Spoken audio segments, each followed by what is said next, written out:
Christine, there's a lot of power that comes with changing your mind. And in this election, with pro-life issues at the forefront, those voting with a Catholic conscience could have more power than ever before. Voters on both sides of the aisle say they're letting their faith lead the way, but they're not all going in the same direction.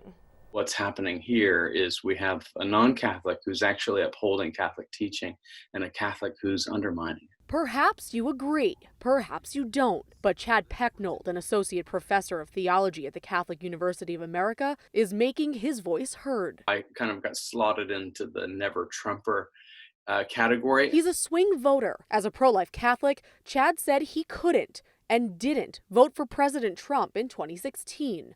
But this election, he says he won't even consider another candidate. It's my goal to defend the unborn. The president has absolutely delivered on that, not only at the Supreme Court level, but there's hundreds of judges that have been appointed. I simply did not believe he would deliver those, and he did.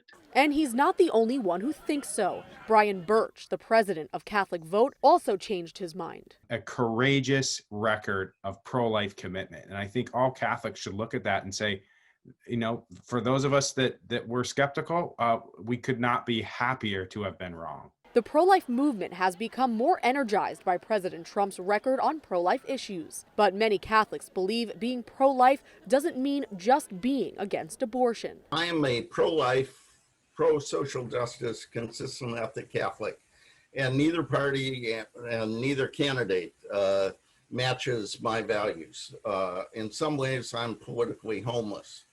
But for me, I could not support President Trump. John Carr, the director of the Initiative on Catholic Social Thought and Public Life at Georgetown University, is on the other end of the spectrum. Among the major issues for me are protecting the unborn and the equality of all God's children, and fanning the flames of racism, demonizing immigrants.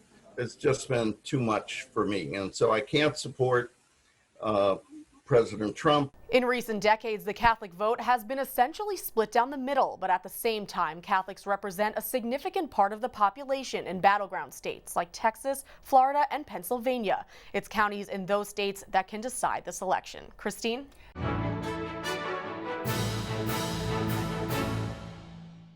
If you're watching Currents News on YouTube, be sure to hit the subscribe button and then click on the bell to get instant updates about all of our newest content, because we are putting your faith in the news.